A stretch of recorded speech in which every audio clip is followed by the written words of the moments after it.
It sounds kind of. It sounds kind of rude. Well, that's kind of my vibe. You got that rude vibe.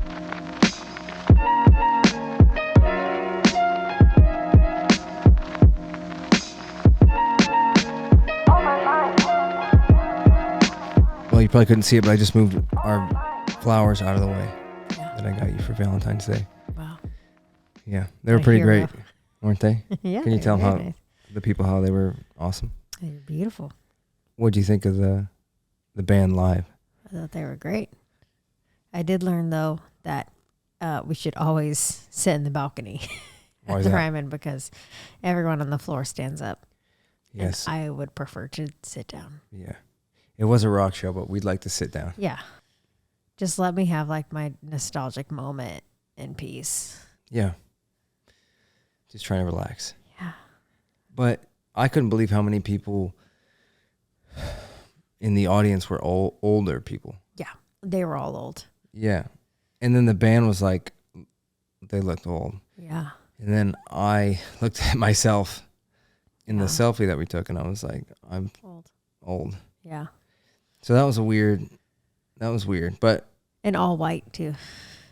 what do you mean? There's not a single black person aside from myself in the crowd. Yeah. Very old I think white that's audience. probably pretty accurate, yeah. Yeah.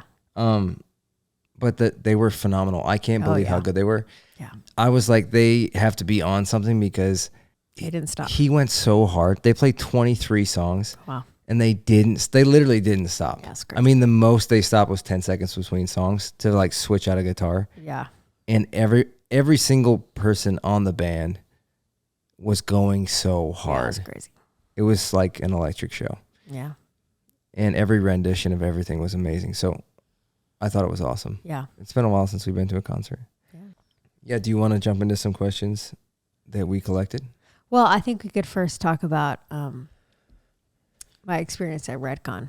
Oh, right, I forgot. Okay. Yeah. So you tried out in the last episode we talked about, you tried out this other place was no bueno. No, not great. And then I said go try out Redcon. We're going to see what you think of the bodybuilding gym after doing a week there. So yeah, let's hear it. It was good.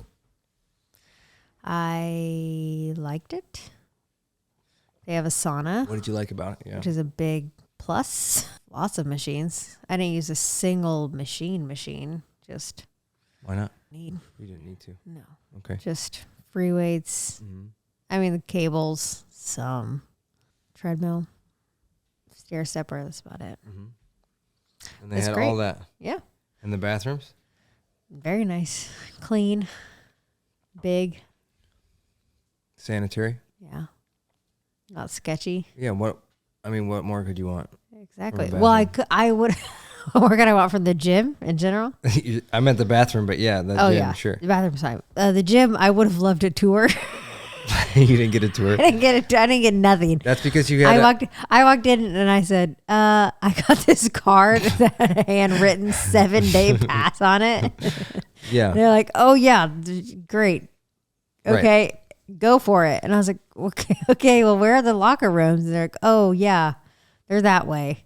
And that was the extent. And it's like it's like a huge gym. I think that probably it was the handwritten note from the gym manager Maybe. that threw off the employees because they usually give people tours. So, well, I hope so because it's a big place, and I had no idea where I was going or what I was doing. are you going to make that your gym or what's the plan? Yeah, probably. So you chose that one. Yeah. Nice. But we got the stomach bug this last week, so I didn't go. Yeah. Amazing. So if you were to review the gym online, like out of 5 stars, what would you give it? 4 4 and a half. stars? Yeah. 4.5. That's great. Yeah, just the no tour was my only complaint. Right, but I think again that goes back to me getting a handwritten note from the gym manager. Yeah, but the guy was there, so I feel like Sure. Well, maybe they just thought, Corey will give her a tour. yeah, but he wasn't there. Right. So I was just like, okay, cool. Is there a place for me to put my things? Where's I mean, you got a free pass, well, I just discovered everything on my own. which is kind of great. Is it? It's fun exploring in a new space, isn't it? I don't know, when it's like so big, it's a little bit, I don't know, overwhelming. Time waster, but time waster. You know what I'm saying? Yeah, for sure. I'm like, I've got like 50 minutes on the clock to be in the gym, so. Right. Yep. So you got to maximize that. Yeah. For sure. Can't be running around. Well, unless you're on the treadmill, then you're. Well, I'm just running in place at that point. Right. You want to ask me a question? Sure. With all these brands out here, how do I know which creatine to buy? With all the brands out there, which creatine should you buy? It doesn't matter what the brand is. As long as you get creatine monohydrate is creatine monohydrate. There are other versions of creatine, and they have things that they throw into a mix of stuff to make it, more sellable probably. But you really only need creatine monohydrate. I prefer it in pill form because when you mix the powder with a drink, it's like so gritty. It's like it doesn't dissolve. So yeah, I prefer to take it in a pill form, and I just get it from, I don't know, some random company. So, but Alphaline has like a post-workout mix that has creatine in it, along with some other stuff to help you recover. So, that option's fine. Or you could just get creatine monohydrate on its own. It's like one of the cheapest supplements out there. So, I recover from some muscle groups quicker than others. Should I train them 2 times a week? That's a good question. So probably what muscles he's talking about are the smaller ones, because the smaller the muscle group or the muscle is, like the quicker it can recover. So the more frequency you can hit it with, the more volume you can give it, and it'll be able to recover. Like your legs and your back are 2 of the biggest muscle groups on your body. So if you did legs or you did back, those muscle groups take longer to recover than your abs. You could train your abs every other day, but that's unnecessary. But it's such a small muscle group that it can recover quickly. So I think, yeah, absolutely, you should hit them twice a week. The smaller muscle groups, I even hit the bigger muscle groups twice a week. You just have to make sure you space them out enough that it can recover. And, when you do back, you use your biceps a lot. So that can be tricky, but you just got to make sure you space everything out and you're good. But yeah, you should train them twice a week. Dudes using hip thrusts for glutes. Alpha move or weird? Weird. You think it's weird? Yeah, of course. Okay, I'd love to hear your perspective about it. I mean, I just think it's weird. But what's weird about it? I don't think it's wrong. I think it's bad. But I do think it's weird. You're saying if you had to choose between it being an alpha move and it being weird, you're leaning more towards weird. Yeah. Okay. Because someone's saying that a hip thrust is an alpha move is weird. Right. That's a weird thing. Well, I wouldn't call it an alpha move. So I would say no to the alpha move, but I don't think it's weird. It's like somewhere in between. Well, yeah, sure. Because I use it, and it's fantastic. Yeah, that's fine. For your glutes, it's like amazing. Yeah. I'm not saying it's bad. Yeah. But I don't think anyone sets up to do a hip thrust in the gym and is like, oh yeah, this is cool. This looks cool. I can't wait for everyone to see me do this. Oh, it's like whenever I would do that, it's so embarrassing every time. But it's like, I know this is probably good for me, but yeah, it's really awkward, but yeah, but it's very effective. So you got to keep doing them.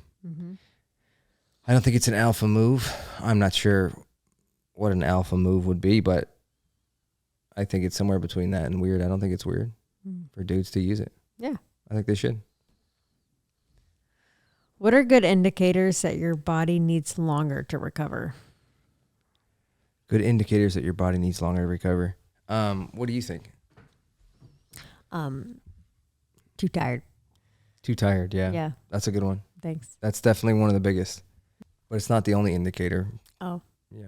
I mean, that is the main metric for are you able to recover?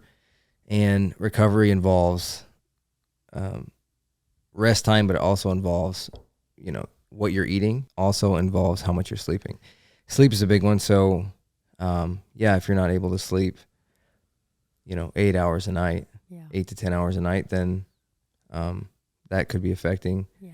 your recovery. But, Yeah. at that point, maybe, it's time for a rest day or just a deload week in general. People don't do enough deload weeks just What's a deload generally. week?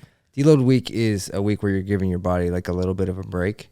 Mm-hmm. So after like 10 to 12 weeks of progressively overloading, which is like trying every week to make the exercise harder, Mm-hmm. you can only do that for so long before your body needs a rest. Like your joints, everything needs a rest. So I have my clients every 10 to 12 weeks, depending on the client and what they're doing. We take a deload week, and what a deload week is you just take the training volume that we're doing and cut it in half. Mm-hmm. Keep the intensity, but just cut the volume in half. So if it calls for 4 sets, you do 2 sets. If it calls for 3 sets, you do 1 set. So you're getting Not 1.5. not 1.5. No, not 1.5 sets. Although that might be better, but I think that would confuse some people. Oh, Yeah, you need that if you're not taking that. yeah. Your body's gonna burn out for sure. Yeah, and you're not making progress, depending on what you're trying to accomplish. That could be an indicator of, you not giving your body enough of a rest. Mm-hmm. And if it's not able to recover, it's not able to grow, So, Yeah. but the main one is, your energy levels, your overall mental health. Yeah. Are 0-cal, 0-sugar drinks okay to drink if I'm cutting? I really hope so, because I You drink a lot of Coke Zero. a lot of Coke Zero now. So I didn't drink any sodas at all. Like I stopped drinking sodas in high school because I had a speed coach who was like, my nephew cut out soda and he's just never looked back. It was like a really inspirational. I thought you were saying that this coach was your nephew. And I was like, oh no. what? No, he had a nephew that was also a sports guy. Fast. Yeah, he was fast. Fast guy. He was fast, but he cut out sodas, made him faster. So Never looked back. never looked back. So I literally didn't drink sodas from that time Yeah. until I was like maybe like a couple years ago. Wow. And even then I didn't really drink them that much until I went to the Alpha Line meetup in Arizona Yeah. in the summer, and it was like 110 degrees. And the only thing they had stocked in the fridge to drink was Coke Zero. Wow. And everybody was like going nuts about it. So Yeah, because it's so good. yeah, well, I bought into it, and now we always have it. I get the little mini cans though. Yeah, they're so good. Yeah, they're great. So I hope that it's okay. Mm-hmm. I hope they're okay for you. I hope that there's no carcinogens in the fake there probably are, but fake sugars. So I don't know, like long term, if it's good for you. I hope so. I really hope so. But if you're trying to cut and that's a great alternative. 0-calorie drink, Yeah. because your drink calories add up. Yeah. A lot of people don't think about when they're considering their macros. They just like gloss over drinks. They're like, don't realize it has calories in it, or not even thinking about it. And same with like oils or sauces. A lot of people just don't even think. like coffee creamer. Yeah, coffee creamer, exactly, to add that in. And I do this exercise where I have clients who are maybe new to tracking macros, or they said to me that they're tracking them and they're hitting them, but they're not seeing any weight loss if they're in a deficit. And I'll have them track every single thing that they eat for the day. Like every single thing you consume needs to be tracked. And if I have them do that exercise for a full day, I'm like, just eat what you normally eat, track every single thing. And they're like, oh, wow, I was like way over because I wasn't considering these things. So, Yeah. So anytime you can get a 0-calorie drink, that's a big score, especially if it's that good. Yeah. But you should drink water too. You should drink lots of water. I drink water almost exclusively outside of that. So It's true. Yeah. Should I count the calories for my protein shakes towards my daily caloric goal? No. Yeah, absolutely. I just literally answered the question in what I just said, but you need to track every single thing. And if you're not tracking protein shakes, that's certainly going to throw your total caloric, intake off, or what you think you're consuming. So absolutely every single thing you consume, and liquids have calories, especially Shocking. like alcohol. Yeah, for sure. They have calories and not any nutritional value. So you got to be careful with those. But I think I might do like a flight with Matt on an episode. Oh. And we just like review some whiskey and then also talk about how to balance that. How many calories are in each one? How many calories are in each one and how to balance that with, a healthy lifestyle. Oh. How do you improve the mind-muscle connection? That's a great question. I mean, it's really important that you do have that mind-muscle connection with a movement. What is that? And that is when you're doing a movement, you should know exactly what muscle you're training, and you should feel it actively. Oh. And the better you can feel that, the more effectively you're going to be able to train it. And so it's hard for a lot of people who are beginning because maybe they don't know how to like properly execute the movement, and that's going to affect your ability to feel it while you're working it. But there are some practical things that you can do to strengthen that mind-muscle connection. I think the biggest one is like just visualizing if it's a muscle you can see while you're working it, like staring at the muscle and really like focus in and think about the muscle that you're using. And again, like I said, if you don't know which one you're training, you got to figure out which muscle or muscle group that movement is targeting. So you can know to sort of train your brain to connect with it. Another thing you can do is slow down the movements. So if I have a client who's like, I have no mind-muscle connection with this movement, what I'll have them do is like strip the weight. So go pretty light on the weight, focus on your form, and go really slow and controlled. Focus on time under tension and go higher reps. Maybe not for the full working set, but at least the first set. That's going to help strengthen that mind-muscle connection, because the lighter it is, the most likely the better form you'll have. And if you go higher with the reps, just going slow and controlled, really thinking about using the muscle, you're going to develop a better connection with it. And if not, you're going to flood that muscle with blood, which will in return like help you feel it more. And then one thing I focus on doing is like really feeling the stretch of that muscle on the eccentric. The eccentric is like the part of the movement where you're like returning the weight down, or it's a negative of a movement. If you really focus on getting a stretch on your muscle at that point, that could also help you. Some things that may be less effective, but I think could still work, are like if you have noise canceling headphones, making sure that you have that on, that you're hyper focused, you have no distractions, and that's going to help you get in the zone and better have that mind-muscle connection, just because you're focused. Sometimes I'll even just pause my music and have noise canceling on and just do a movement, and I really connect with the muscle that way. You really connect with Yeah. your muscles? Me and my muscles are And just in absolute silence. connected. Yeah. In silence. And then the mirror technique, which is, I mean, basically what I said to begin with. If you stare down your muscle while you're working it, chances are you're gonna feel it more effectively. So if you haven't done that, you got to do that as an exercise. Just try it and see if that helps you. But the reason there's all these mirrors in the gym isn't so you can Looks so good. pose in front of it. It's so you can see what you're doing and if you're doing the movement properly. Yeah. So people staring at themselves in the mirror doesn't mean they're staring at themselves. It means maybe they are. I mean, they could be. Sure, they could be. And if they're posing, they definitely are, which is fine. You can pose, especially at a bodybuilding gym like that. Well, they got a whole room for it. They have a whole posing room for it. Yeah. So go in there. So you go in there and pose. But yeah, you look in the mirror. You know, if it's a movement where you can't see yourself without a mirror doing it, then look in the mirror, see yourself perform the movement, focus on that muscle group, stare it down in the mirror. In the other dimension. Wow.